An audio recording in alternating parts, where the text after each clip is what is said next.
Welcome to Video 8 in this OCR GCSE Computer Science Revision Series.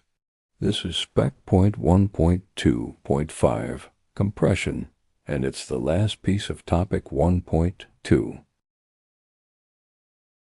By the end of this video, you'll know why compression matters, when it's typically used, the difference between lossy and lossless compression, and the advantages, disadvantages, and effects of each.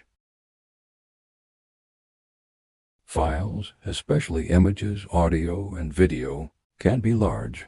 We calculated exactly how large back in 1.2, 3, and 1.2.4. Large files take longer to transfer and use more storage space. Compression exists to reduce file size and solve both of those problems. You'll see compression used anywhere file size matters: streaming video or music, attaching files to an email, downloading an app, sending something over a slow connection, or backing up large amounts of data onto limited storage. Quick exam tip: you don't need to know how to actually carry out a specific compression algorithm. What you do need is a solid grip on the difference between lossy and lossless compression, and what effect each one has. There are two types of compression you need to know: lossy and lossless. Lossy compression permanently removes some data from the file in order to shrink it significantly. That removed data can't be recovered. The file can never be restored to its exact original. Common examples include JPEG images, MP3 audio, and most streamed video. The effect on the file is a much smaller size, but with some quality or data permanently lost. The advantage is a much smaller file that's faster to transfer and saves more storage. The disadvantage is that the quality loss is permanent. You can never get the original file back. Lossless compression shrinks the file without permanently losing any data at all. When it's decompressed, you get back the exact original file. Common examples include zip files, PNG images, and FLAC audio. The effect on the file is a moderately smaller size, with zero data lost and full restorability. The advantage is no loss of quality or data whatsoever.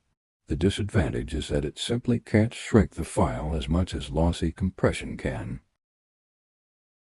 Side by side, lossy gives you a much greater reduction in file size, but permanently loses data. Lossless gives a more modest reduction, but the file stays fully restorable. Which one's better always depends on what the file actually needs to be used for. Let's apply this. Streaming a film online, lossy, because size and speed matter more than perfect quality. Sending an important document to your teacher, lossless, since every character has to stay exact. Compressing a program file, lossless, because even one wrong bit could break it. Sharing holiday photos on social media, lossy, since a small quality drop is a fair trade for a smaller upload. Exam tip: whenever you're asked for an advantage or disadvantage, always name the actual effect, file size, data loss, or quality, rather than just saying something vague like, "it's better," or "it's worse." So, let's recap. Compression reduces file size to speed up transfers and save storage, and it's used everywhere from streaming to email attachments to backups. Lossy compression gives a much smaller file, but permanently loses data.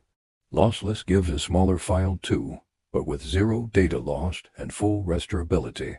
Which one you choose comes down to whether the exact original absolutely needs to be preserved. Pause the video now and try answering these 3 questions. Thanks for watching.